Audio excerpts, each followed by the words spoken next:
The event unfolded in the laundry room. The dryer hummed softly behind me, its rhythmic rumble vibrating through the wall with each turn of the drum. The light above us flickered weakly, its glow barely illuminating the edge of the counter.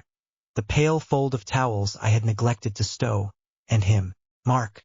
His hands slipped beneath my shirt, catching me off guard before I even registered how near he had come. My back brushed against the machine, not with force, but just enough to snap me into the present. His lips had found their way to my neck. His breath emanated warmth. So was mine. I did not reject him. I remained utterly unperturbed. My hands rested against his chest. The rhythm of his heartbeat resonated against the gentle fabric of his t-shirt. His body pressed against mine in subtle, deliberate movements, as if he were intimately aware of the areas of me that had remained untouched for years. Breathing felt like an impossible task. This was not meant to be something I enjoyed. His hands glided downwards, finally finding their place at my hips. My legs quivered with anticipation. As he advanced with a slow, deliberate pace, I found myself clutching the edge of the dryer, struggling to maintain my balance. A thud resonated in my chest, a sensation long forgotten, now stirring after years of silence. I recognized the silhouette of his shoulders from our summer cookouts.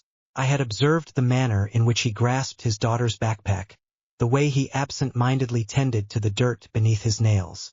I recognized him as her spouse, my closest companion, the gentleman who assisted in repairing my door last spring during her visit to her mother's, the man with whom I shared dinner tables. Yet, in that fleeting instant, he bore no marital ties. He found himself in peril. I found myself lost in thought, oblivious to the moment. It was not harsh. It lacked sweetness. It lingered in the air, yearning for silence. Two individuals, at long last, engaging in the very act they once vowed to never entertain. I was trembling uncontrollably, not due to any wrongdoing. Yet, it lacked the sense of wrongdoing that one might expect. I hadn't anticipated that I would begin to speak, my voice thin and barely a whisper. "I understand," he remarked. He continued to move without pause. His lips lingered near my ear. I sensed his hesitation, the breath stalling in his lungs. Yet he continued to move at a slower pace, as if prolonging the moment could somehow diminish its peril. My fingers gripped the towel beside me, twisting the fabric into a taut coil, and then it came to an end, chaotic and disordered, yet definitive in a manner that stirred an urge to cry out. He recoiled, as if a stranger had just entered the room. Yet no one had, not at this moment. Words failed me. My legs seemed unwilling to support my weight. As I raised my gaze to meet his, I found his eyes brimming with an emotion that resembled fear. Perhaps it is merely guilt. I hadn't intended for this to happen, I confessed, my voice trembling like fragile porcelain. Yet I ceased all forms of planning quite some time ago. He remained silent. He casually ran a hand through his hair, then pivoted toward the door. It was then that I caught the faint sound, the gentle jingle of keys echoing through the front hallway. My beloved spouse, residence.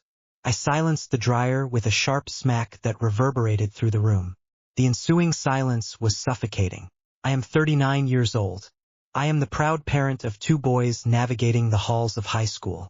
I prepare dinner 6 evenings a week and fold underwear that doesn't even belong to me. Mark has reached the age of 35. He entered into matrimony at a tender age. They took up residence next door prior to the arrival of their daughter. My closest companion and his spouse were instrumental in guiding me through the shadows of postpartum depression. I supported her during a miscarriage. We were a unit bound by ties deeper than blood. And then we ceased to be. Or perhaps we remained so. Perhaps that is what exacerbates the situation. It was not a bolt from the blue. It was not a mere error born of intoxication. It lacked even the faintest hint of seduction. It was lethargic. Years of exchanged glances that never quite settled. Hands that lingered with an innocence that vanished under scrutiny. He once retrieved a coffee that had slipped from my grasp. I expressed my gratitude to him. Our fingers grazed against one another. In that moment, I sensed it deeply. I interred it. It returned during another night of inebriation on my porch at 10 p.m., and he arrived with a blanket in hand. It returned with greater intensity when he confided in me softly, as if the admission pained him, that he doubted her love for him now. I remained silent, yet I pondered it, and now we find ourselves at this moment. In the laundry room, my marriage unfolds above, while my best friend's voice lingers in my phone, tucked away in favorites. I never intended for this to happen. However, I certainly did not intend to convey that either. What actions would you take if the sole individual who brought authenticity to your existence was the very one you were forbidden to long for? For that was the emotion he evoked within me. Authentic. Here it is. I remain present, and I believe that is what I will never forgive myself for. Not the act itself, but the way it made me feel so vibrantly alive. Should you have experienced the passage of years without the warmth of a touch that affirms your existence, you will grasp this sentiment more deeply than you might wish to admit. Show your support and join the community. Certain tales resonate with a subtlety that eclipses even the loudest of cries. The following morning, I prepared coffee as was my customary ritual. Mark had returned to his home, likely preparing breakfast for his daughter, while my husband grumbled through the newspaper as he did every Sunday. All appeared as it should. My children remained in peaceful slumber. The floor groaned in its familiar spots. Yet, a transformation had occurred within me, akin to a fissure that could no longer disguise its existence. I lingered by the sink, cradling the familiar chipped mug that had become a part of my routine, gazing out at the backyard through the window. Their fence stood directly adjacent to ours, the one he assisted in mending during the autumn of last year. Only the two of us, driving nails into place amidst a tranquil silence. His arm grazed against mine countless times. I stood my ground, unwavering. That ought to have revealed it all to me. Our paths first crossed nearly 8 years ago. In those days, everything seemed to carry a different essence. Most mornings, I still adorned my lips with lipstick. As he walked past me, my husband leaned in and pressed a gentle kiss to my neck. I continued to find joy in laughter. And then time unfolded. It lacked any semblance of violence. It lacked any semblance of tragedy. Merely lacking in depth. A gradual fading, akin to someone gently adjusting the hue, one notch at a time. Mark and Jenna were the quintessential couple, youthful and ever so supportive, inseparable in their endeavors. It was Mark who came to my aid when my car battery gave out. As my youngest lay there with a broken arm, panic surged through me in the driveway, and it was Mark who stepped in to help me load the car. Amidst it all, he began to notice me, not merely observing, but truly perceiving. It began with a whisper. "You're always the first one up," he remarked.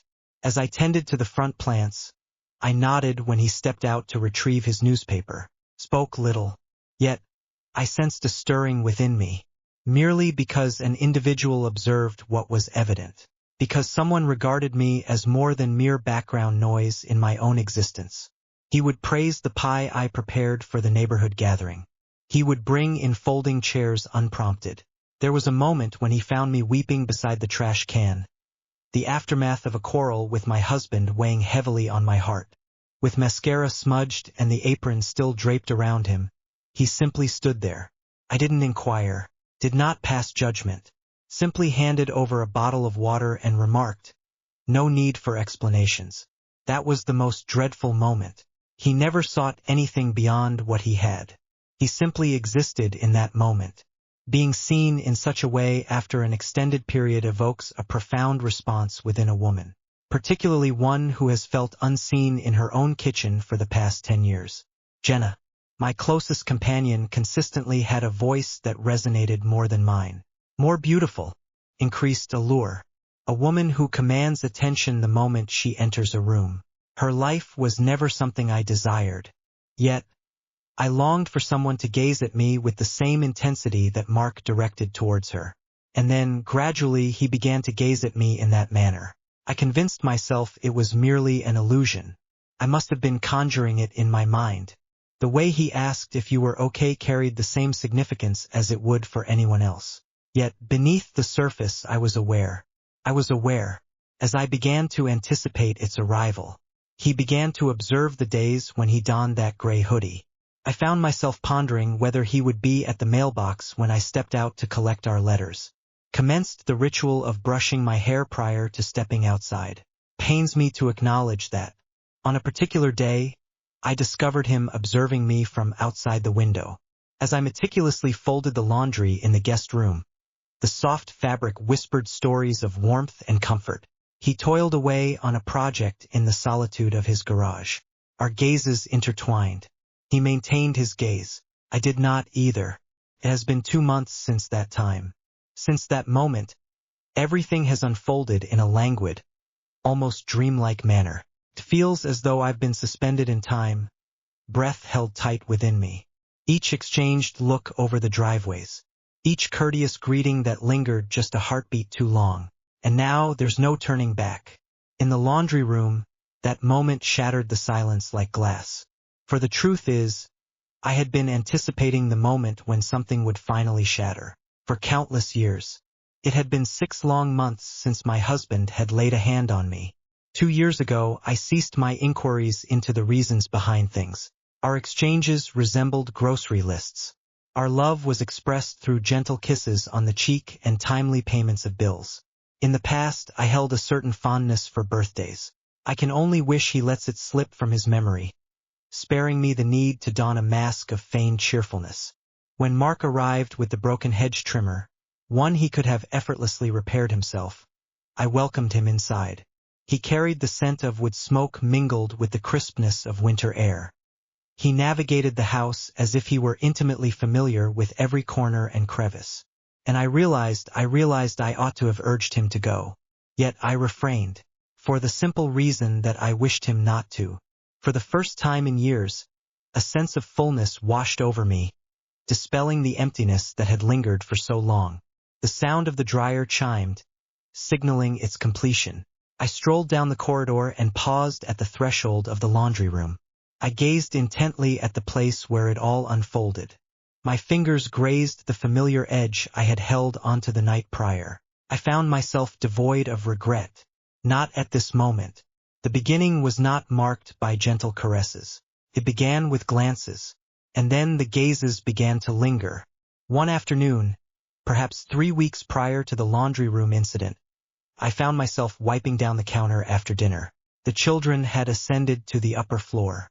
My husband lounged on the couch, drifting into slumber to the familiar cadence of the news channel that had become his nightly ritual.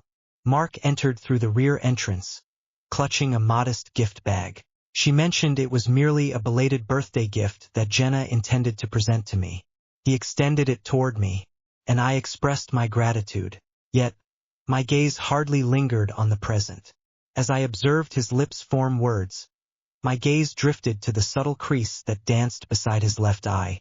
He carried the scent of fresh air intertwined with cologne, a fragrance that seemed to linger far beyond its intended farewell.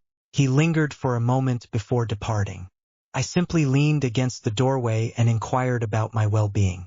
I might have responded as I typically do, acceptable, accompanied by a constrained smile. Yet I hesitated. I expressed my weariness. Yet, it's a weariness that slumber cannot mend. He remained silent. He merely nodded, as if he were already aware of my meaning. That instant, the sound of the door creaking echoed through the silence.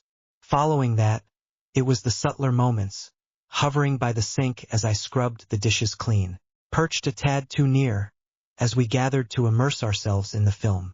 As I handed him the remote, his fingers brushed against mine, an unexpected intimacy in such a mundane act. I remained steadfast. I ought to have. Yet I refrained. On a particular night just last week, the house lay quiet as everyone had turned in early. Jenna and I shared a bottle of wine, and soon enough, she succumbed to slumber in the embrace of the recliner. Mark lingered to assist with the cleanup. We exchanged few words, merely navigating the kitchen with a silent familiarity, as if this routine had been etched into our lives for ages. As I crouched to load the dishwasher, he lingered uncomfortably close behind me, untouched, but close enough that I could sense the warmth of his breath, brushing against the nape of my neck. I remained still, As I rose and pivoted, we found ourselves mere inches away from one another. His gaze was firmly fixed upon me. It was as if an unspoken connection surged between us, a silent rhythm rather than mere words. He refrained from kissing me. Yet, had he chosen to proceed, I would not have intervened. What makes it even more painful is that we were both aware of it. In hindsight, I pondered why I chose not to turn away. Let me clarify why I chose to remain silent. However, I believe that when someone encounters you after years of being unseen, it becomes difficult to feign indifference towards wanting something deeper. Even if that greater amount is incorrect. Even if it carries a certain degree of peril. I discovered that I was committing to memory the moments he visited, seeking opportunities to cross paths with him. I would bide my time until he appeared outside, at which point I would feign an urgent need to take out the trash. Alternatively, take a moment to peruse the mail, merely to experience that spark in my heart when he uttered, "Hey." Oh, how I loathed the weight that question carried for me. We began exchanging messages. Nothing apparent. There's nothing here that defies explanation. Are there any spare batteries available?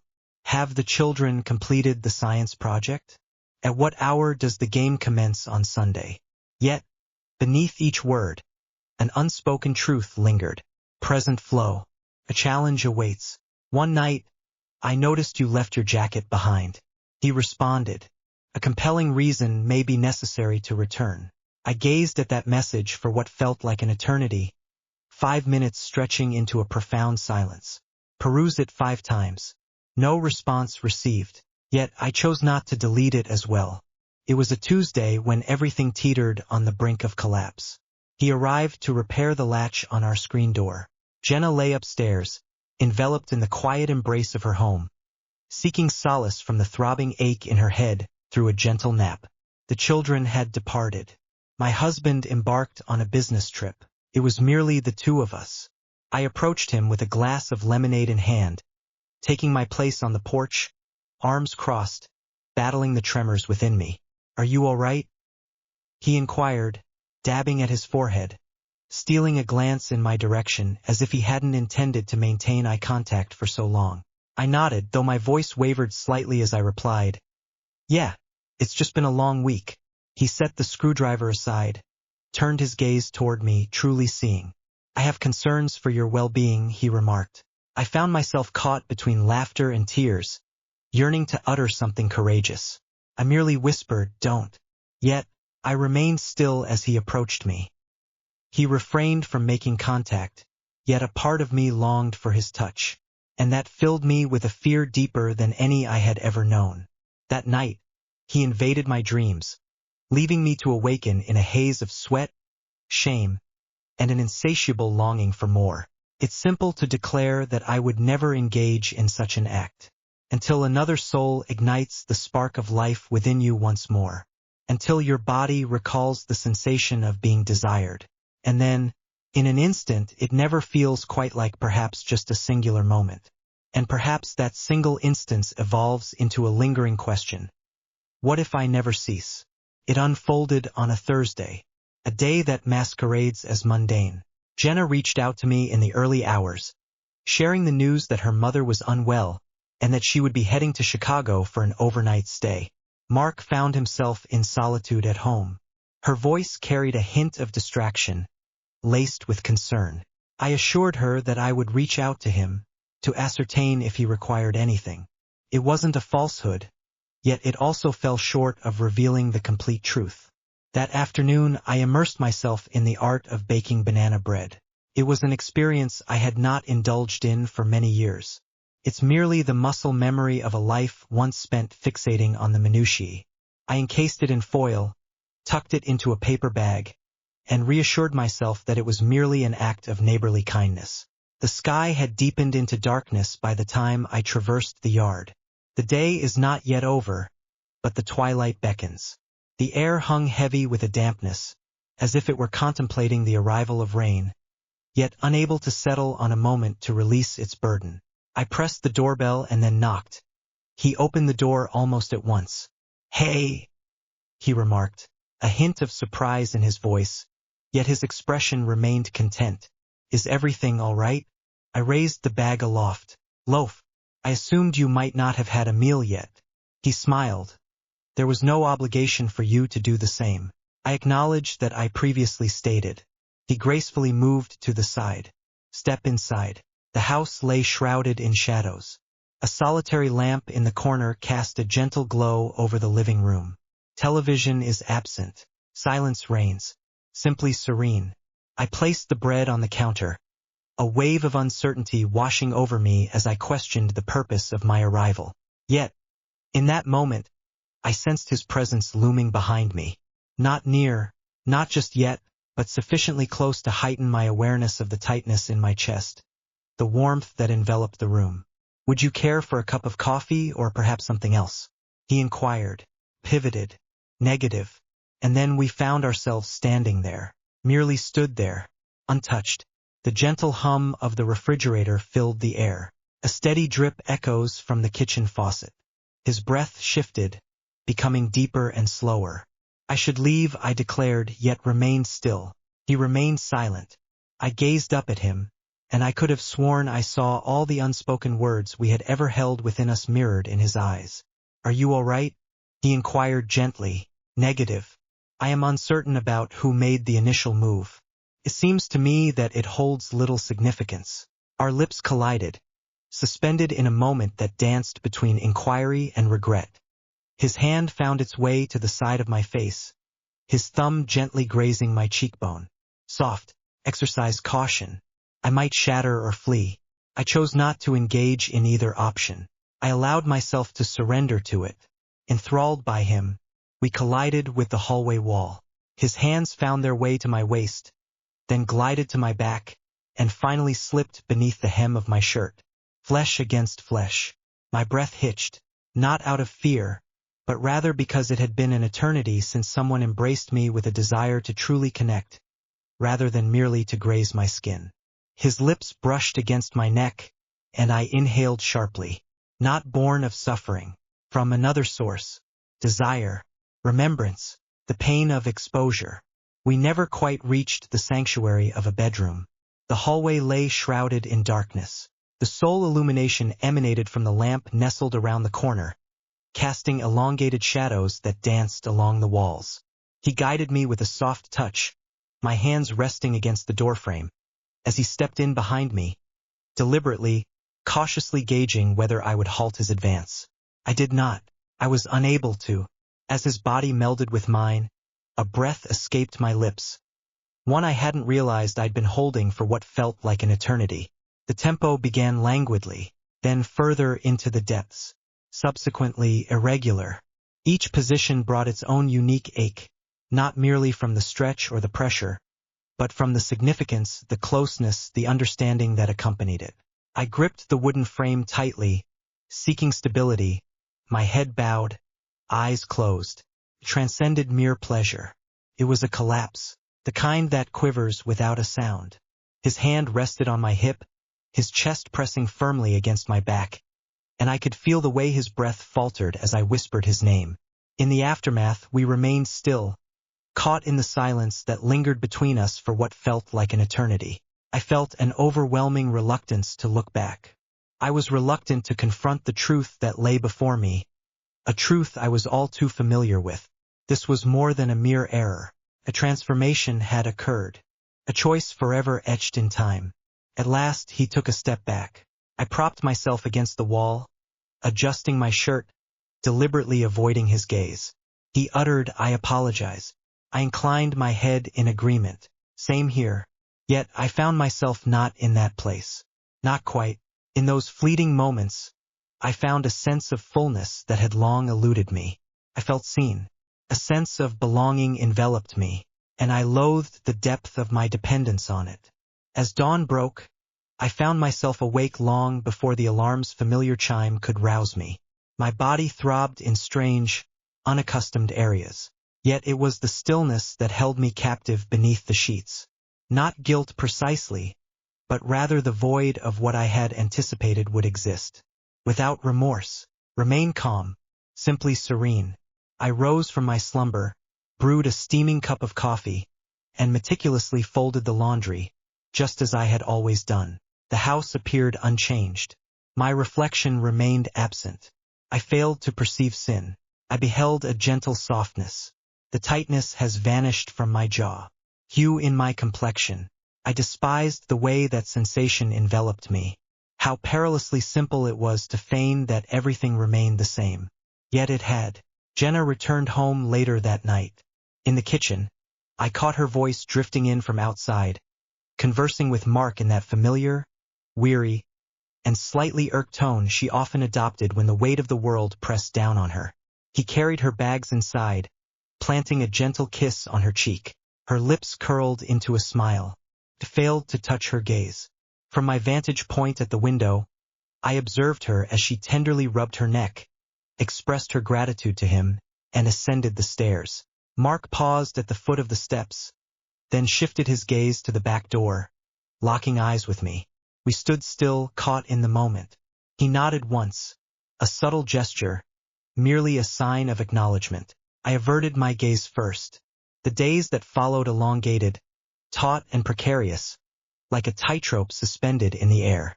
I considered the possibility that we might just overlook it, imagine it was merely a fleeting occurrence. However, the art of pretense thrives only when both parties possess a similar mastery of deception. I was not. In the grocery store, my hand instinctively moved toward the very carton of eggs he had chosen. Our fingers brushed against one another. I recoiled. He did not. Simply uttered an apology and continued as if nothing had happened. As darkness enveloped the room, I would recline next to my husband, pondering whether he could detect it lingering on my skin. The weight of that shame, the insatiable craving, the unseen fissure. With each buzz of my phone, a knot formed in my stomach, not due to the desire for it to be him, but rather the wish for it not to be. Yet even so, I have verified. He failed to send a message. There was no necessity for him to do so. A week later, the next occurrence took place. As Jenna and I sat in her living room, we busied ourselves with the task of folding laundry. She exited to answer a call. Mark emerged from the garage, a sheen of sweat glistening on his brow from his efforts to repair the porch light. He gave me a nod. I returned the nod. He extended his arm behind me, retrieving a neatly folded towel from the stack. Our arms grazed against each other, and that was all it required. Not a single word escaped his lips. I did not either. Yet I was certain he would pursue me the following day. And he indeed did. It unfolded at a measured pace. It lacked fervor. The approach was systematic, as if we were attempting to commit to memory that which ought to be forgotten. He brought me into my kitchen, silently, as the coffee brewed, as the dog lay in slumber. Afterward, I found myself leaning against the counter, my bare feet pressed against the cold tile, my shirt crumpled and wrinkled. He brushed his fingers through my hair and suggested we should cease. I inclined my head in acknowledgement. I am aware, yet neither of us stirred. On the third occasion, the situation deteriorated further. Not due to our actions, but rather the silence that lingered between us. He never inquired about my well-being. I refrained from saying no to him.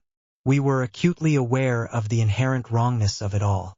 We were aware that we would embark on that journey once more. For that is the essence of crossing a line, just once.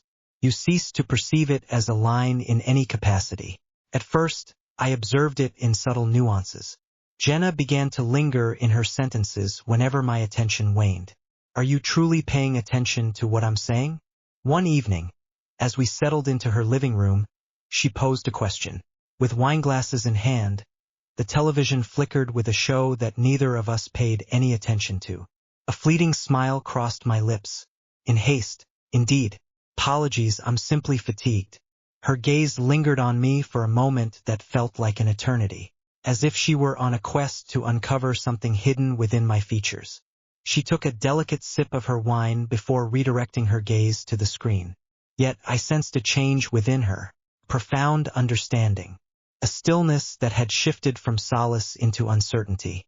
Mark failed to send a message. No call was made. Yet his gaze upon me had shifted. Not with desire, not any longer. With a sense of reluctance. With patience.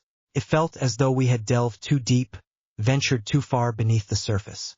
In that moment we found ourselves suspended in silence, each of us holding our breath. The previous occurrence unfolded unexpectedly. I found myself questioning whether it would ever occur once more. One afternoon, Jenna set out to collect her son from soccer practice. Mark lingered in the garage, absorbed in repairing something. I presented him with a glass of water. Only that silence enveloped us, yet I sensed it lingering in the space between us. The weight of that intolerable strain. Not of desire, but of all that remains unspoken. The garage's doorframe radiated warmth, a gentle reminder of the sun's embrace. I reclined against it, caught between the embrace of shadow and the vulnerability of light. He advanced with measured intent. His voice scarcely produced a sound. "Are you all right?" I nodded, yet a searing sensation gripped my throat. He inhaled deeply. "I'm uncertain about how to perceive you now," I murmured. "In that case, refrain from doing so." Yet I remained still as well. His fingers grazed against mine as he reached out. It was merely the faintest brush, insignificant in the grand tapestry of our shared experiences. Yet, in some inexplicable way, the pain felt deeper. "Jenna is not foolish," he remarked softly. I acknowledged that I previously stated. Indeed, I did. It became clear to me when Jenna began to extend fewer invitations my way. When she began posing inquiries that felt less like inquiries. When I noticed her gaze upon me, it was not filled with anger, but rather a sense of detachment. We never truly faced the consequences, not in the conventional sense. There existed neither confrontation nor raised voices. Only emptiness stretches before us. Chilling, deliberate expanse. After that moment, Mark and I never crossed paths in that way again. Yet that did not reverse the situation. Occasionally, I would catch a glimpse of him, during gatherings centered around grilling and outdoor feasting, celebrations of life. In the vicinity of the neighborhood, we seldom lingered for long. We remained silent unless necessity compelled us to speak. Yet, I sensed the mark of each moment upon my skin, akin to a bruise that lingered, never fully dissipating. My affection for my husband remained unwavering, in my unique manner. Yet that ache, the one that compelled me to step beyond that boundary, has never truly faded away. I have merely improved my ability to conceal it. On certain nights, I find myself in solitude, pondering whether he experiences the same solitude. If he recalls how I gripped the doorframe that initial moment, not to retreat, but to remain steady. I find myself pondering whether he regrets ever casting that glance in my direction. I find myself pondering whether I should have turned my gaze elsewhere. Yet, the memory of his breath's warmth lingers in my mind. The weight of that initial contact, and for just a fleeting moment I felt seen. I admit my mistake. I am aware of that, yet I existed as well. At times, that is the price we pay.